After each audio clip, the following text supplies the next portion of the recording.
दंडवत हो. आजच्या या पूजा अवसर निरूपणाच्या पहिल्या सत्रामध्ये आपण घेत आहोत प्रातःकालीन पूजा अवसर. श्री परेशाय नमः. केशराजवास नित्यदिनी लीळा कवनी कवने ठाई बोलेती, कवनी कवने ठाई बोलेती. कवनी ठाई काही विशेखू, कवनी ठाई काही विशेखू. नित्यदिनी लीळा म्हणजे स्वामींचा जो सकाळपासून सायंकाळपर्यंतचा जो अवसर आहे, ते सकाळी स्वामी उपहुडतात. उपहुडतात म्हणजे उठतात आणि संध्याकाळी पहुड होईपर्यंत म्हणजे परत झोपेपर्यंत. पहुड म्हणजे झोपणे, उपहुड म्हणजे उठणे. सकाळी उपहुड होण्यापासून तर संध्याकाळी पहुड होण्यापर्यंत स्वामींचे अनेक अवसर होतात.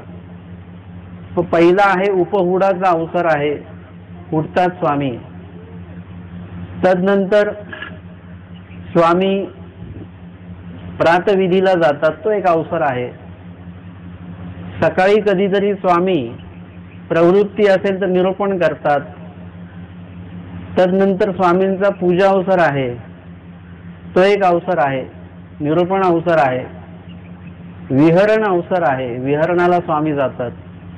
तिथे विविध स्वामी क्रिया भक्तजनांकडे सेवादास्य करून घेतात, तो एक अवसर आहे. त्या ठिकाणी परत निरूपण होतं, तो एक अवसर आहे. तदनंतर स्वामी परत मठामध्ये येतात, तिथे पूजा अवसर होतो, काही निरूपण होतं. स्वामी उदक स्वीकार करतात, आरोगणेचा अवसर आहे, पाणी ग्रहण करण्याचा अवसर आहे. असे अनेक अवसर स्वामींचे होत असतात. तर सकाळपासून तर संध्याकाळपर्यंत जे काही स्वामींचे विविध अवसर आहेत त्याला लीळा असं म्हटलेलं आहे. आणि त्या नित्यदिनीच्या लीळा म्हणजे दिवसभरात घडणारी जी स्वामींची लीळा आहेत, अनेक लीळा आहेत. ते कवनी कवने ठाई बोलेती, कवनी कवने ठाई बोलेती म्हणजे काही विभागाचा विशेष असा आहे की स्वामी त्या ठिकाणी वेगळ्या प्रकारे काहीतरी वर्तन करतात, काहीतरी लीळा करतात. ती स्वामींची प्रवृत्ती आहे. एकांक काळ असेल तर स्वामींचं वर्तन विहरण हे वेगळ्या प्रकारचं आहे. लोकांतामध्ये असेल तर तिकडे वेगळ्या प्रकारचं विहरण वर्तन स्वामींचं आहे. आणि जेव्हा भक्तजन सोबत आहेत स्वामींच्या, त्यावेळी वेगळ्या प्रकारचं विहरण वर्तन स्वामींचं आहे. कवनी कवने ठाई बोलेती, कवनी कवने ठाई बोलेती म्हणजे कुठली विशेषता, काहीतरी इतर ठिकाणची विशेषता अजून काहीतरी असायची. कवनी ठाई काही विसेखू, कवनी ठाई काही विसेखू. प्रत्येक स्थानाची एक वेगवेगळी विशेषता आहे. ज्याही स्थानाला स्वामी जातात त्या ठिकाणी त्या भूमीमध्ये असलेले जे जीवाचं संपादकत्व आहे, त्या ठिकाणी असलेले कणवेचे जीव आहेत, त्या ठिकाणी असलेले आवडीचे जीव आहेत का खंतीचे जीव आहेत, त्या प्रकारे स्वामींचं वर्तन त्या ठिकाणी होत आहे. एखाद्या ठिकाणी स्वामीजी बोलतात, सांगतात, क्रिया करायला लावतात, हा त्या ठिकाणचा विशेषता आहे. एखाद्या ठिकाणी स्वामी बोलत नाही, आवश्यकता असून सुद्धा स्वामी ती गोष्ट, तो पदार्थ मागत नाहीत, काही बोलत नाहीत. असं एक ती त्या ठिकाणची विशेषता आहे. प्रत्येक ठिकाणची विशेषता वेगळी, प्रत्येक स्थानाची विशेषता वेगळी आहे. आणि म्हणून जसं आपण बघितलं, तो जो एक बैल होता त्याला बांधलेलं होतं, चारी पाय त्याचे बांधलेले होते आणि तो 2-3 दिवस त्याला अन्न नाही, पाणी नाही. अशा वेळेला भक्तजन स्वामींना विनंती करतात की देवा त्याला वाचवलं पाहिजे, पण स्वामी काहीच बोलत नाहीत. स्वामींची त्यावेळेची प्रवृत्ती वेगळी आहे. कारण की त्या बैलाने, त्या बैल योनीमध्ये असेल किंवा मनुष्य देहामध्ये असताना म्हणा असे काही कर्म जोडून ठेवलेत, आमच्या स्वामींना त्याला वाचवण्याची प्रवृत्ती नाही आहे. आणि एकीकडे सालबर्डीला स्वामी लगेच त्यांना वाचवतात. एकीकडे स्वामी सांगतात चतुर्विधा भूतग्रामा अभय द्यावे.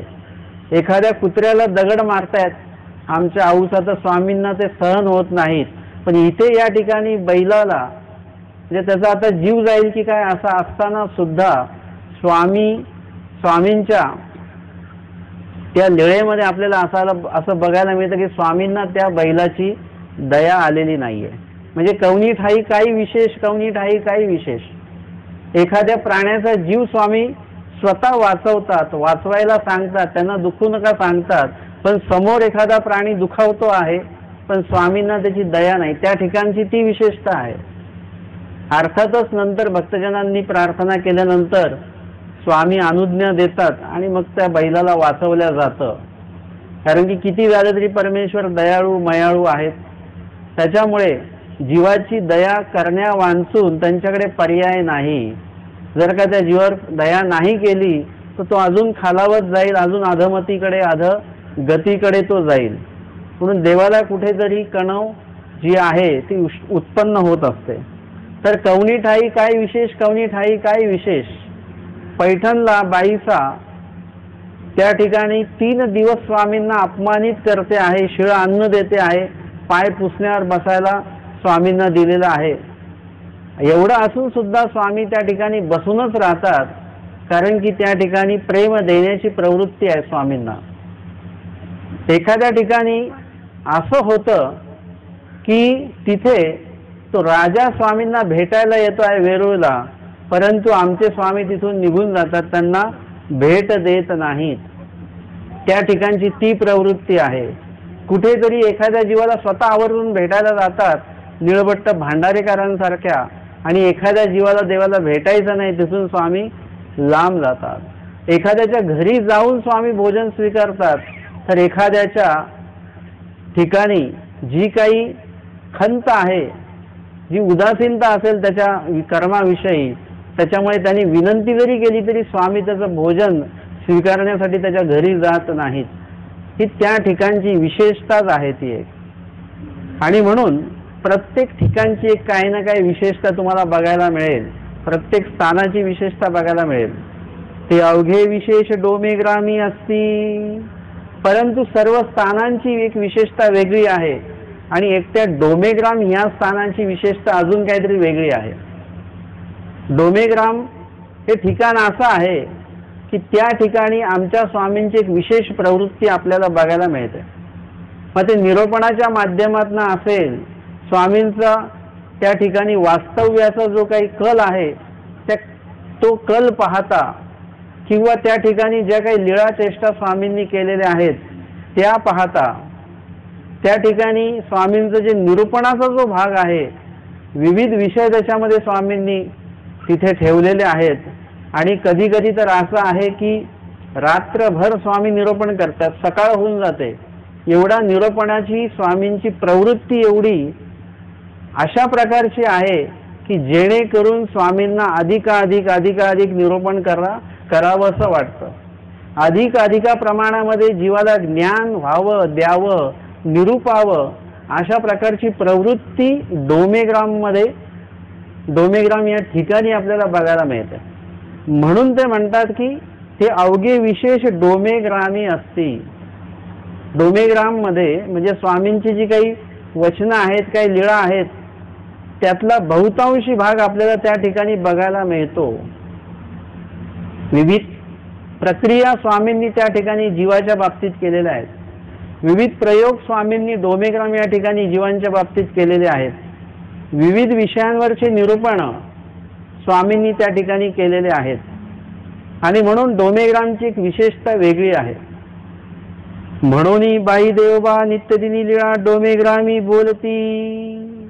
म्हणून आपल्या पंथातले ज्येष्ठ आचार्य भाईदेव व्यास ते सुद्धा जेव्हा स्वामींच्या नित्यदिनी लीळेंचं स्मरण करायचे, म्हणजे सकाळी तुम्ही जेव्हा उठता त्यावेळी स्मरण हा प्रकार जो आहे तो घडला पाहिजे. हे प्रकरणच आपण त्यासाठी घेतो आहोत की जेणेकरून स्मरणामध्ये तुम्हाला परमेश्वराचं लीळेंचं चिंतन जे आहे ते करता आलं पाहिजे. म्हणून जेव्हा आपण सकाळच्या सत्रामध्ये आपण स्मरण करणार आहोत त्यावेळेसाठी सकाळचा पूजा अवसर आहे, प्रातःकालीन पूजा अवसर. दुपारच्या सत्रातल्या लीळा जर का आठवायच्या असतील तर त्यासाठी मध्यान्हकालीचा पूजा अवसर सांगितलेला आहे. आणि सायंकालीन पूजा अवसर, सायंकाळ झालेली आहे आणि आता स्वामींचा अवसर कसा असेल तर त्यासाठी सायंकालीन पूजा अवसर सुद्धा दिलेला आहे. आणि विशेषतः म्हणजे तीनही पूजा अवसर हे डोमेग्रामच्या संबंधितच आहेत. अनेक ठिकाणी स्वामी राहिले. स्वामी सिन्नरला थांबले 10 महिने, अचलपूरला स्वामी राहिले 10 महिने, अनेक ठिकाणी अनेक दिवस स्वामी थांबले, पैठणलाही थांबले स्वामी. परंतु नित्यदिनी लीळा जर का भाईदेव व्यासांना आठवायच्या असतील, स्वामींचा सकाळचा पूजा अवसर आठवायचा असेल, दुपारचा पूजा अवसर आठवायचा असेल, सायंकाळचा पूजा अवसर आठवायचा असेल तर भाईदेव व्यास हे काय करायचे, डोमेग्रामचाच पूजा अवसर आठवायचे. इतकी डोमेग्रामची ती विशेषता आपल्याला बघायला मिळते. एवढंच काय तर स्मृतीस्थळामध्ये उल्लेख येतो की जेव्हा भटोबास श्री प्रभूजी गेल्यानंतर, त्यांनी प्रयाण केल्यानंतर समस्त गुरुकुळाला घेऊन गंगातीर वंदन केलेलं आहे भटोबासांनी. त्यावेळी डोमेग्रामला जेव्हा आले तेव्हा डोमेग्रामला आल्यानंतर शिन्नस्थळी वगैरे सगळं बघितल्यानंतर सर्वांना खूपच दुःख झालं. स्वामी आठवायला लागले जास्त प्रमाणामध्ये. आणि मग त्या ठिकाणी तांबोळ खिडकी आहे, तिकडे स्वामींच्या पानाची पीक स्वामींकडे दिले. म्हणजे तांबोळ जे आहे ते परित्यजलेलं, त्याचे ते पीक आहे, म्हणजे त्याचा लाल रंगाचा जो काही त्या ठिकाणी त्या पिकेचा जो वर्ण आहे त्या ठिकाणी आहे, ते ज्या ठिकाणी पीक स्वामींनी टाकली पानाची, तो रंग अजूनही त्या भिंतीवर तसाच होता. भटोबासांनी ते पाहिलं आणि भटोबासांना लक्षात आलं ही तर स्वामींचीच पीक आहे. आणि समस्त गुरुकुळांना त्यांनी त्याचं ज्ञान करवलं की स्वामींची पीक आहे, स्वामींनी ते तांबोळ परित्यजलेलं आहे. आणि त्यावेळेस भाईदेव व्यास त्या ठिकाणी होते, त्यांनी ती पीक बघितली आणि ते वंदन करण्याच्या दृष्टीने किंवा प्रसाद घेण्याच्या दृष्टीने ते वाकले. आणि एवढं दुःख झालं भाईदेव व्यासांना की त्या दुःखामध्ये ते मूर्छित झाले, बेशुद्ध पडले. त्यांना नंतर सावध केलं गेलं आणि भटोबास म्हणजे पूर्ण वंदन केलेलं आहे गंगातीर, पण अधिक सत्व जे आहे, अधिक जो भरकाळ आहे तो जास्तीत जास्त प्रमाणामध्ये भाईदेव व्यासांना डोमेग्राममध्येच भरलेला आहे. आणि मग भटोबास म्हणतात आता जर का बेलापूरला गेलो तर यांचं देह सुद्धा जाईल, एवढं विरह दुःख त्यांना इथे आहे, तर मग बेलापूरला गेल्यानंतर काय होईल, म्हणून बेलापूरला गेले नाहीत.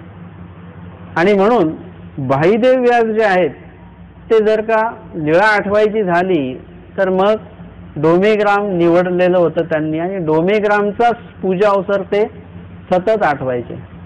आता तरी आपण हे वाचतो आहोत, लीळा वाचतो आहोत, परंतु त्यावेळेला प्रत्यक्ष भटोबासांनी त्यांना स्वामींच्या प्रत्येक लीळा, इथे हे घडलेलं आहे, इथे हे घडलेलं आहे, इथे स्वामींनी हे निरूपण केलं, इथे आम्ही विहरणासाठी आलेले होते स्वामी, इथे या ठिकाणी अशा प्रकारची लीळा स्वामींनी केली.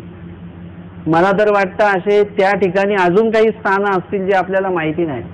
प्रत्येक दिवशी स्वामी वेगवेगळ्या ठिकाणी विहरणाला जातात. मग ते ठिकाण म्हणजे आपल्याला आता त्या मानाने मोजकी स्थानं आहेत, अजूनही स्थानं त्या ठिकाणी असतील. आणि प्रत्येक ठिकाणची ती आता जरी आपल्याला सांगितलं की स्वामी इथे बसलेले होते, पण आता ते झाड नाही आहे. त्या काळातली जी ती जागा असेल तशी जागा आता तिथे नाहीये, म्हणजे तसा तो परिसर आता तिथे नाहीये. जागा तीच आहे परंतु परिसर मात्र बदललेला आहे. पण भटोबासांनी जेव्हा सांगितलं की ती हीच जागा आहे, हेच ते झाड, इथे स्वामींनी या झाडाला स्पर्श केला, इथे या सावलीत स्वामी बसले, जे प्रत्यक्ष भटोबासांकडनं स्वामींच्या एकेका लीळेंचं श्रवण जे आहे त्या काळाच्या त्या पूर्ण गुरुकुळाने केलेलं होतं, भाईदेव व्यासांनी केलेलं होतं. आणि म्हणून भाईदेव व्यासांना तो पूजा अवसर आठवताना अधिक सत्व भरायचं. आणि म्हणून नित्यदिनी लीळा जे आहेत ते डोमेग्रामी बोलत, म्हणजे डोमेग्रामच्याच आठवल्या जायच्या. डोमेग्रामी तिनी मठ. आता डोमेग्राम जे आहे त्या डोमेग्रामची माहिती सांगतात की डोमेग्रामला 3 मठ आहेत. आता आपण जातो तेव्हा आपण बघतो राजमठ आहे, उंच मठ आहे आणि इकडे प्रसन्न मठ आहे. राजमठ जो होता तो त्या काळी काष्टाचा होता, पूर्ण लाकडाचा बनलेला होता. उंच मठ जे आहे मधला मठ तो पूर्ण पाषाणाचा त्या काळामध्ये होता. आजही त्या ठिकाणी काही अवशेष आपल्याला बघायला मिळतात की त्या पूर्ण आतमध्ये आपण जातो ज्या दरवाजाने त्याची पूर्ण चौकट जी आहे ती पाषाणाची आहे. आतमध्ये खांब वंदनी आहेत, नमस्कारणी आहेत, ते त्या काळातलेच आहेत, स्वामींच्या काळातले. तर अशा प्रकारचं त्या ठिकाणचं वर्णन या ठिकाणी आलेलं आहे. आत्ता पण आपण जो राजमठ बघतो तो जसाच्या तसा नाहीच आहे, अजिबातच नाही आहे. उंच मठही बघतो त्यातला बहुतांशी भाग जो आहे तो वजा झालेला आहे. मधलं रायांगण आहे, रायांगण पण आपल्याला आता जसंच्या तसं बघायला मिळत नाही, जसं त्या काही भाईदेव व्यासांनी बघितलेलं असेल. आपण आज जे डोमेग्रामला जातो तो केवळ उटी करण्यासाठी, उपहार करण्यासाठी आणि विडे ठेवण्यासाठी जातो. वांचून भट्टोबास आणि गुरुकुळ जे डोमेग्रामला गेलेले होते ते गंगातीर वंदन केलेलं होतं, ते काही उटी उपहार आणि विडे करायला गेलेले नव्हते. स्मृतीस्थळामध्ये याचा उल्लेखच नाही आहे की त्यांनी तिथे जाऊन उटी केली, मग उपहार केला, मग विडा ठेवला, असा काही उल्लेख नाही आहे. वांचून मात्र त्या ठिकाणी जाऊन त्यांनी स्वामींच्या एकेका लीळेला आठवलं की या ठिकाणी कुठली लीळा घडली. आपणही आत्ता सगळे स्थानवंदन करत राहतो. राजमठात गेले की विड्यांवर विडे, विड्यांवर विडे ठेवतो, फुलं ठेवतो, सगळं काय करत राहतो. परंतु त्या ठिकाणची लीळा आपण आठवत नाही, ऐकतो फक्त. जे गेलेले त्यांना विचारतो, बाबा इथली लीळा काय? ते बाबा सांगते भोजन स्थान आहे, हे स्तंभत राहणे स्थान आहे, हे राजमठाचा मुख्य ओटा आहे. बरं ठीक आहे, दंड, चला पुढे. पुढचं स्थान कुठले? वेडे स्थान आहे, हे मालगंठी स्थान आहे, मालगंठी अवसर दाखवणे, हे दुपारचा पूजा अवसर स्थान आहे, उंबरवट स्थान आहे. ठेवले डोके की पुढे चालले. आपण ते कल्पनाच करत नाहीये की इथे कसं उंबरवट स्थान म्हणजे नेमकं काय आहे, त्या काळी कसं असेल दरवाजा, भटोबास कुठे झोपलेले असतील, स्वामी कुठे श्रीचरण ठेवत असतील, तो उंबरवट केवढा असेल, कसा असेल, मालगंठी अवसर या पडवीमध्ये स्वामी कसे चालले असतील, आपल्या ते काही डोळ्यापुढे येतच नाही आहे. आपण फक्त वंदन आणि पुढे जायचं, बस वंदन पुढे जायचं, फक्त माहिती कानावर पडते, इथे असं झालं, इथे असं झालं. प्रसन्न मठाच्या बाहेर एक स्थान आहे, त्या स्थानाचं नाव आहे तिमने स्थान. तिमने स्थान म्हणजे ज्या ठिकाणी स्वामी जेव्हा विहरणावरून आलेले आहेत आणि त्यावेळेस पाऊस लागतो आहे, स्वामी आवर्जून भिजले त्या पावसामध्ये आणि भिजून मग त्या ठिकाणी येऊन थांबलेले आहेत त्या पडवीमध्ये. ती तिन्ही मठाची पडवी असावी ती. त्या ठिकाणी येऊन स्वामी थांबलेले आहेत आणि पूर्ण ओले चिंब, स्वामी सुद्धा आणि भक्तिजन सुद्धा. आपण फक्त स्थान वंदन करतो, तिमने म्हणजे काय हे विचारतो, तिमने म्हणजे भिजणे, परत डोकं ठेवलं लगेच पुढचं स्थान. पण आपण ती लीळाही आठवत नाही आपल्याला, कशा आले स्वामी. माझं म्हणणं लीळा माहीत असण्याशी नाही आहे बरं का, लीळा माहिती आहेत तुम्हाला सगळ्या, परंतु लीळा आठवण्याशी आपला संबंध आहे. लीळा आठवल्या पाहिजेत, घटना आठवल्या पाहिजेत. एखादी घटना तुमच्या आयुष्यातली तुम्हाला अशी आठवते की तुमच्या अंगावर काटा येऊन जातो अक्षरशः, ह्याला म्हणतात आठवणे. आणि एखादी गोष्ट फक्त ऐकणे, ऐकणे आणि आठवण्यामध्ये भरपूर फरक आहे. जेव्हा तुम्ही ऐकता तेव्हा तुम्हाला काही वाटत नसतं, किती लोक मेली, काय झालं, ठीक आहे, आता हे रोजच चालू आहे. पण एखादी घटना अशी असते की ती ऐकल्यानंतर आपल्या अंगावर काटा येतो, ती आठवल्यानंतर आपल्या अंगावर काटा येतो. तशा प्रकारे लीळा आठवताना किंवा लीळा ऐकताना सुद्धा, जे कोणी लीळा सांगत असतील ते ऐकताना सुद्धा आपल्याला ते कुठेतरी उमटलं पाहिजे. आपल्या हृदयात जर का ती गोष्ट उमटली तर रोमांच येणे पुढची गोष्ट आहे. अंगाला काटा कधी येतो? जोपर्यंत ती घटना आपल्या हृदयाला स्पर्श करत नाही तोपर्यंत इथे अंगावर काटा येऊ शकत नाही. म्हणून ती लीळा हृदयाला स्पर्श झाली पाहिजे. नुसतं स्थान कपाळाला स्पर्श करून काही उपयोग नाही. भरपूर आपण स्थान वंदन करतो, भरपूर वंदन करतो, आता वाहन असल्यामुळे अजून सोपं झालं स्थानवंदन करणे, परंतु विशेषतः स्थानाला आपलं कपाळ स्पर्शतं, पण त्या स्थानाची लीळा जी आहे ती आपल्या हृदयाला स्पर्श करत नाही. त्या दृष्टीने सुद्धा आपण थोडा विचार केला पाहिजे. एक स्थान कमी वंदन केलं तर चालेल, परंतु जसं भाईदेव व्यासांना सगळं ते दुःख उमळून आलं, विरह दुःख भरलं आणि त्याच्यामध्ये त्यांनी काय झालेलं आहे, त्यांना ते दुःख सुद्धा झालेलं आहे. अशा प्रकारे आपल्याला स्थान वंदन करताना, त्या ठिकाणची लीळा आठवताना, ऐकताना आपल्याला सुद्धा तसं विरह दुःख भरलं पाहिजे. तो भाग आपल्यामध्ये सुद्धा असला पाहिजे. अशा ठिकाणी जेव्हा जातो तेव्हा ते पूर्ण डोळ्यापुढे आलं पाहिजे की डोमेग्रामी 3 मठ आहेत. एक पूर्वाभिमुख, एका मठाचा दरवाजा जो आहे तो पूर्व दिशेला उघडतो. एक उत्तराभिमुख, एका मठाचा जो दरवाजा आहे तो उत्तराभिमुख म्हणजे उत्तर दिशेला तो उघडतो. आणि एक दक्षिणाभिमुख, आणि तिसरा जो मठ आहे त्याचा दरवाजा जो दक्षिणमुखी आहे तो दक्षिण दिशेला तो उघडत असतो. तिये दक्षिणाभिमुखे राजमठी गोसाव्यांसी अवस्थान.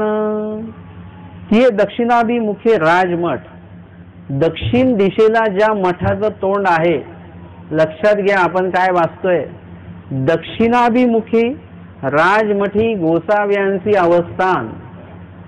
आज आपल्याला काही बांधकाम करायचं झालं, घर बांधायचं झालं तर आवर्जून सांगितलं जातं की दक्षिण दिशेला तोंड नसलं पाहिजे दरवाजाचं, सांगतात की नाही.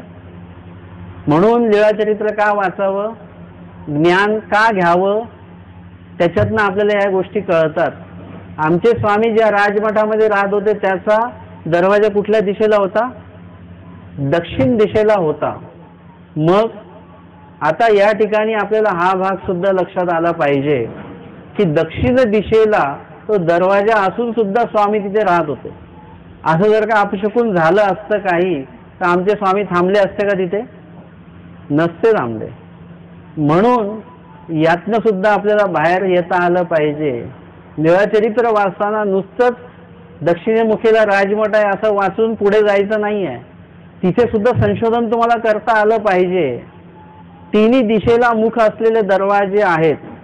एक दक्षिण मुखाला दरवाजा आहे, एक उत्तर मुखाला आहे आणि एक पूर्व मुखाला आहे. सगळीकडे दरवाजे असलेला मठ आहे, फक्त पश्चिमाभिमुख नाहीये. तर या ठिकाणी आपल्याला हे बघायला मिळतं की स्वामी त्या मठामध्ये राहतात. ती दक्षिणाभिमुखे राजमठी गोसाव्यांसी अवस्थान. राजमठ जो आहे त्या राजमठामध्ये स्वामींना अवस्थान आहे. उंच मठ जो आहे तो राजमठाच्या समोरच आहे. तुम्ही जेव्हा ते राजमठ वंदन करत असता ते ओटा, त्या ओटाच्या डावीकडे जर का तुम्ही बघितलं तर तुम्हाला उंच मठ दिसतो.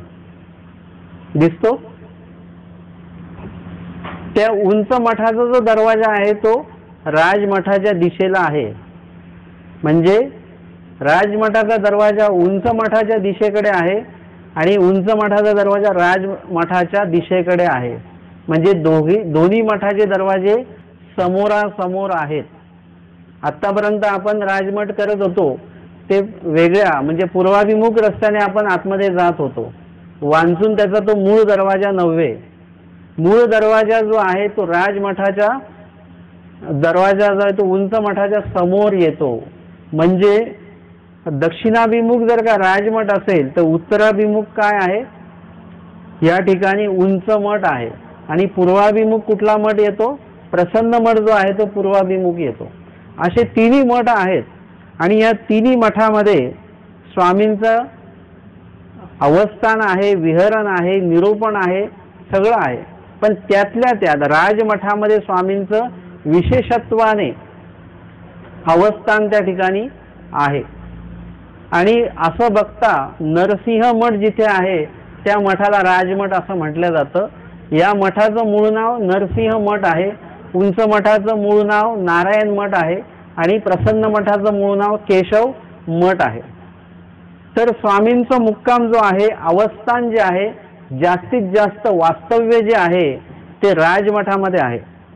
रिगता डाव्या हाता पश्चिमिली भीतीसी उत्तर दक्षिण ओटा. त्या मठाच्या आतमध्ये गेल्यानंतर डाव्या हाताला, म्हणजे तुम्ही कुठल्या दिशेने आतमध्ये जाणार आता?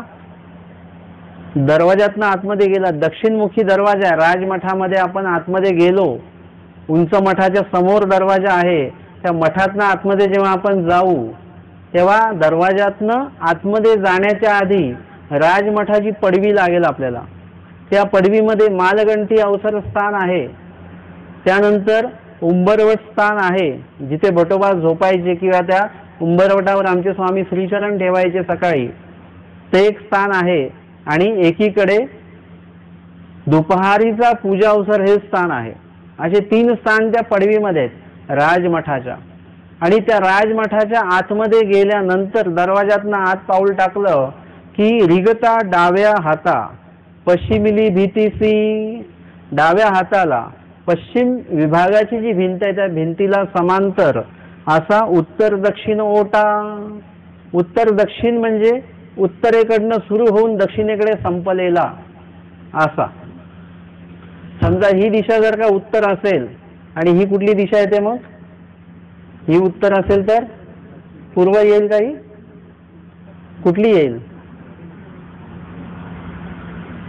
ही उत्तर असेल तर ही दिशा कुठली येईल? ठरवा बरं का नक्की. आमच्याकडे ही उत्तर असेल तर ही दक्षिण येते. तुमच्याकडे कसं आहे?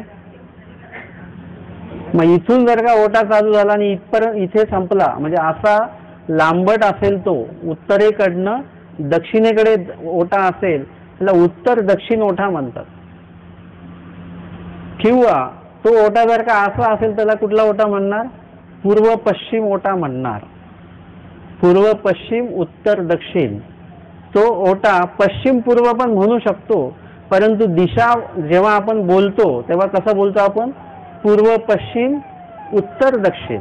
जे पूर्वेचं नाव पहिले घेतो मग पश्चिमेचं नाव येतं, आणि मग दुसऱ्या टप्प्यामध्ये उत्तरेचं नाव पहिले घेतो आणि मग दक्षिणेचं नाव घेतो.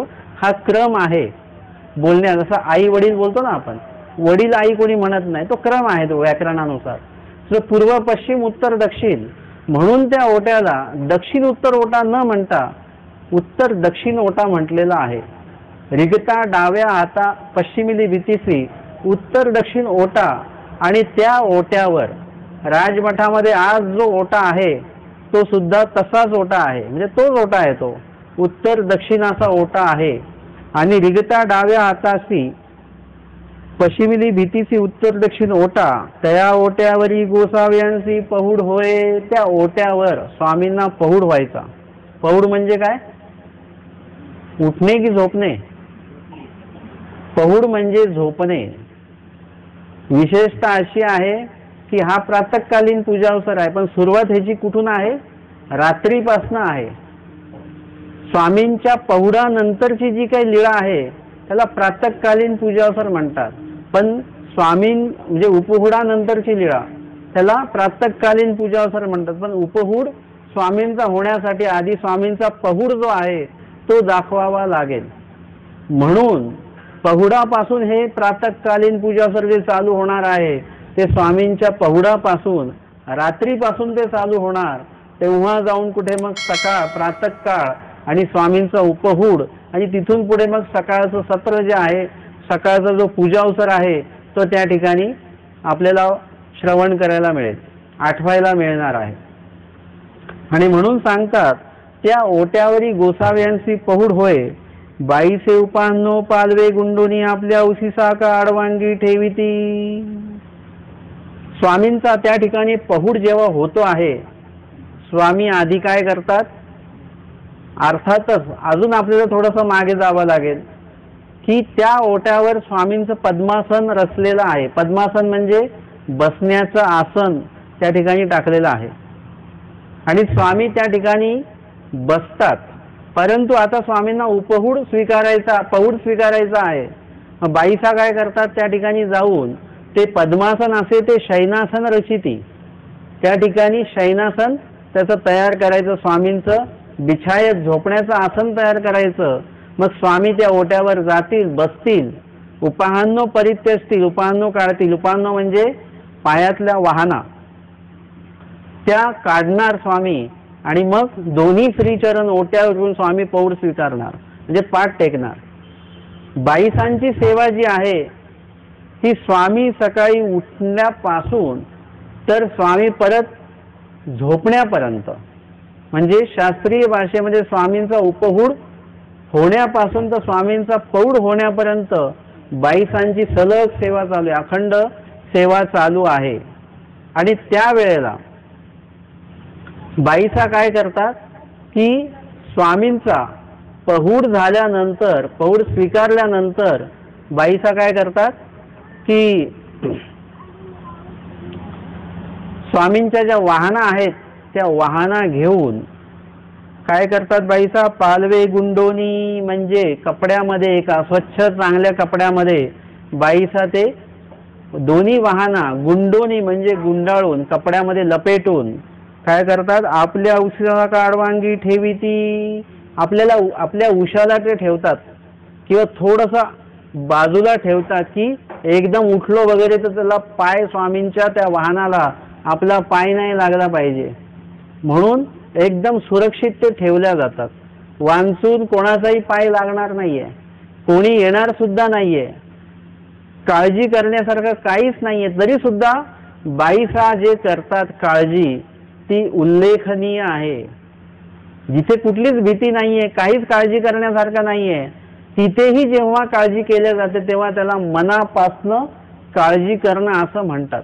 जिथे काळजी करण्यासारखे तिथे काळजी करण्यात, तिथे तर काळजी केल्याच जाणार आहे. परंतु जिथे कोणाचाही पायच लागणार नाही, काहीच होणार नाहीये, तरी सुद्धा जिथे काळजी घेतल्या जाते आहे ते उपांनो व्यवस्थित ठेवल्या जातात. वातावरणातली धूळ त्या उपांनाला लागू नये म्हणून ते बरोबर त्या कपड्यांमध्ये गुंडाळल्या जातात. त्यानंतर पाय लागू नये म्हणून उशालाच ठेवल्या जातात, खाली ठेवत नाही कुठे कोपऱ्यामध्ये, ते उशाकडेच ठेवल्या जातात. अशा प्रकारे बाईसा जय स्वामींच्या उपाहनाची काळजी घेते. म्हणजे स्वामींची काळजी जास्त आहे बाईसांच्या बाबतीमध्ये. बघा आता आपलं उलट आहे, आपण देवाला आपली काळजी करायला सांगतो. आपण जे पारायण वाचतो त्याच्यामध्ये देवाला हेच सांगतो की मला चोर भेटले नाही पाहिजेत किंवा चोर म्हणून मला पकडलं नाही पाहिजे, मी पाण्यात बुडालो नाही पाहिजे. म्हणजे देवा येन कैन प्रकारे तुम्हीच माझी काळजी करायची. बाईसांच्या बाबतीत तसं नाही. बाईसा ज्या आहेत त्या स्वामींची काळजी करतात. त्यांनी स्वामींना कुठेच सांगितलं नाही की तुम्ही माझी काळजी करा. बाईसा स्वामींच्या प्रत्येक वस्तूची काळजी घेतात, स्वामींच्या भोजनाची काळजी घेतात, स्वामींच्या विहरणाची काळजी घेतात, स्वामींना बसायला टाकायचं आसन त्याची काळजी घेतात. प्रत्येक गोष्टीची काळजी बाईसा घेत आहेत. आणि अशा वेळेला आपल्याला ह्या माध्यमातून हे सुद्धा कळलं की बाईसा किती काळजी करत होत्या.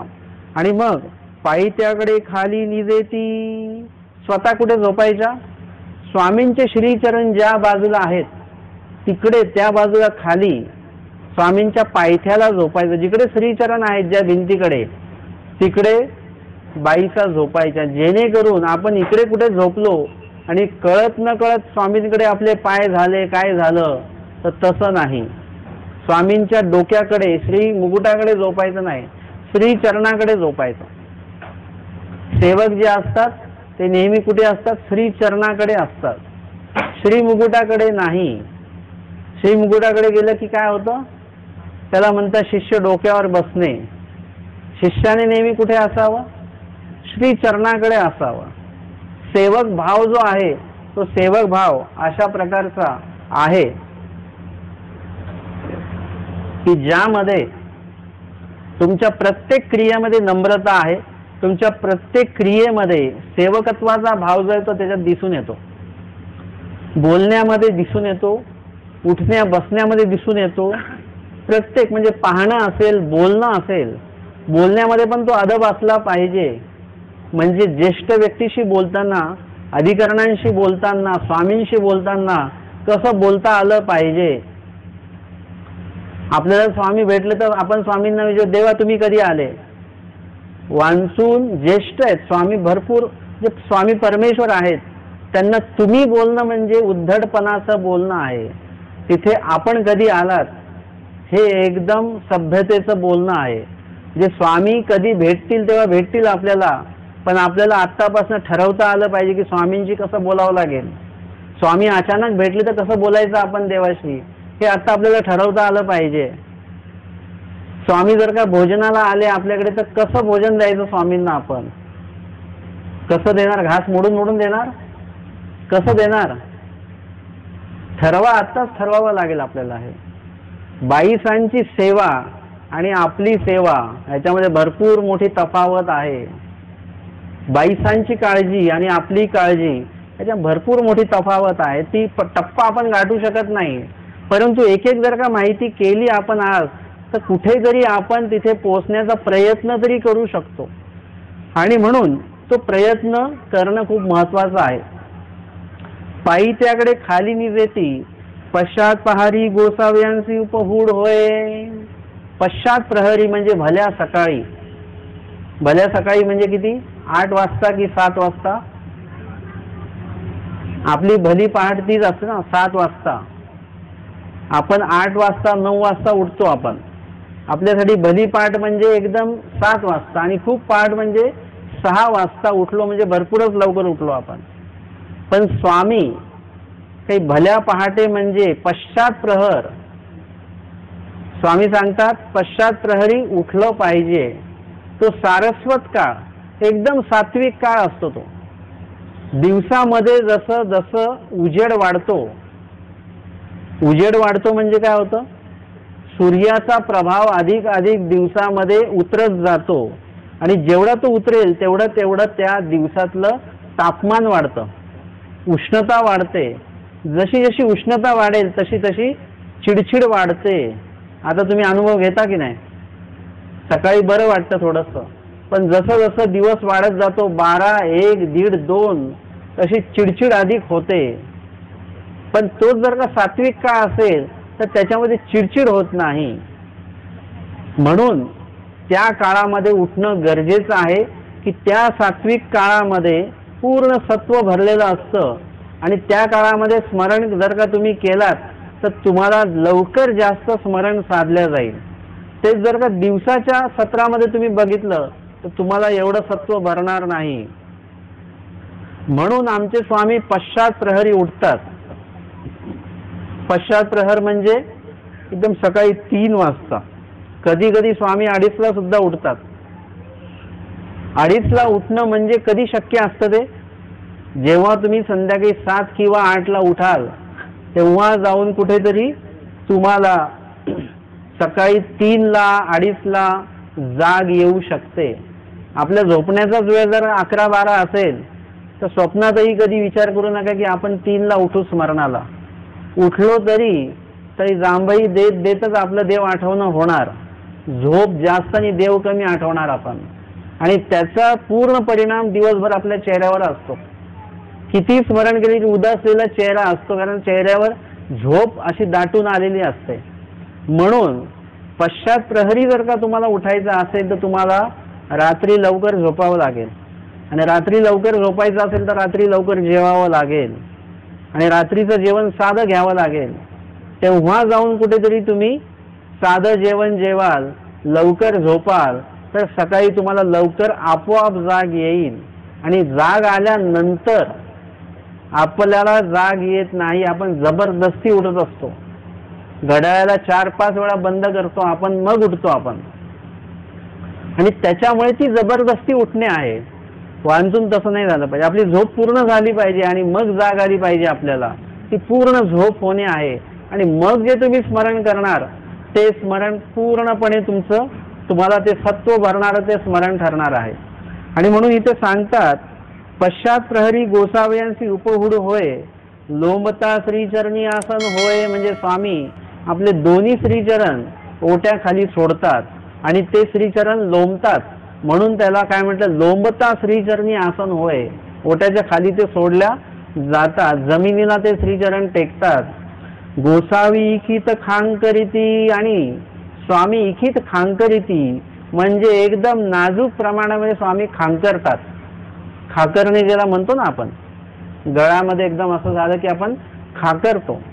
आपण जर का खाकरलो तर अनेकांना किळस वाटेल, पण स्वामींचं जे खाकरणं आहे ते कसं आहे, नाजूक आहे, इखित खांकरीत, इखित म्हणजे एकदम नाजूक, त्याच्यामध्ये सुद्धा एक गोडवा आहे. आणि मग इखित खांकरीती बाईसे सुजगरे होती, आणि ते खाकरणं ऐकून बाईचा जाग्या व्हायच्या. त्याला शब्द काय आहे, सुजगरे. सुजगरे म्हणजे चांगल्या प्रकारे बाईचा जाग्या व्हायच्या, सात्विक प्रकारे, चिडचिड नाही. आपल्याला कोणी झोपेतनं उठवलं तर आपल्याला चिडचिड, आधी चिडच निर्माण होते. एवढ्या सकाळी वाजले पण 3, एवढ्या सकाळी 5 वाजले पण लगेच एक चिड निर्माण असते सकाळी उठायचं म्हटलं तर.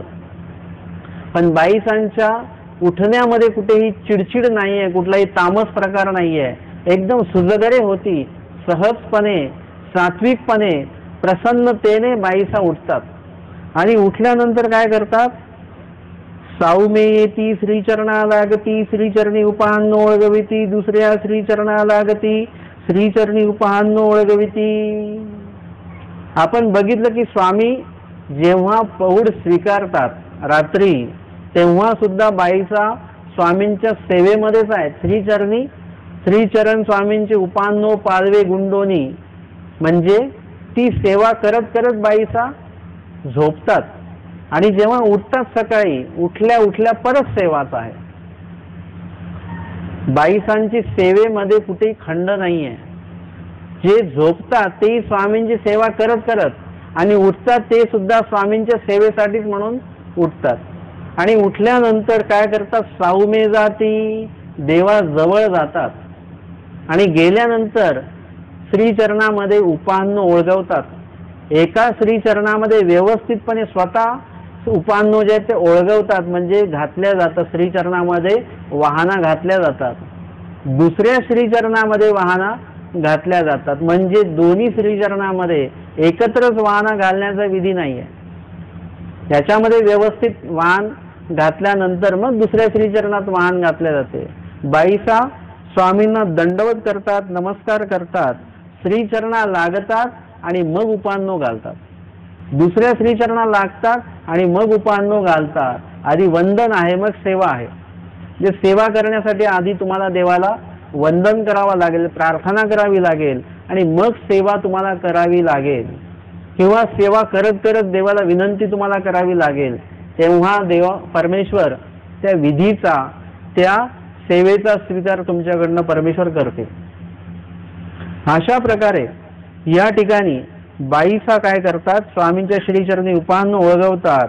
बाईसा पुढे जाती, कवाडाची खिळी फेडिती, आणि मग बाईसा पुढे जातात, कवाडाची खिळी फेडिती, कवाड उघडती, गोसावी बीजे करीती. आणि मग बाईसा कवाडाची खिळी फेडिती, म्हणजे रात्री झोपताना दरवाजा लावलेला आहे, त्याला कडी लावलेली आहे, आणि त्याच्यामध्ये खिळा जो आहे तो टाकला, जेणेकरून ती कडी उघडणार नाही. एक काळजीचा एक भाग आहे त्याच्यामध्ये. आणि बाईचा पुढे जाऊन ती कवाडाची खिळी फेडिती, ती खिळी काढतात, ती कडी काढतात, कवाड उघडती, आणि अशा प्रकारे स्वामी आता पुढे विहरणाला, परिश्रयासाठी स्वामी बाहेर जाणार आहेत. इथपर्यंतचा हा पूजा अवसर आहे. दंडवत हो.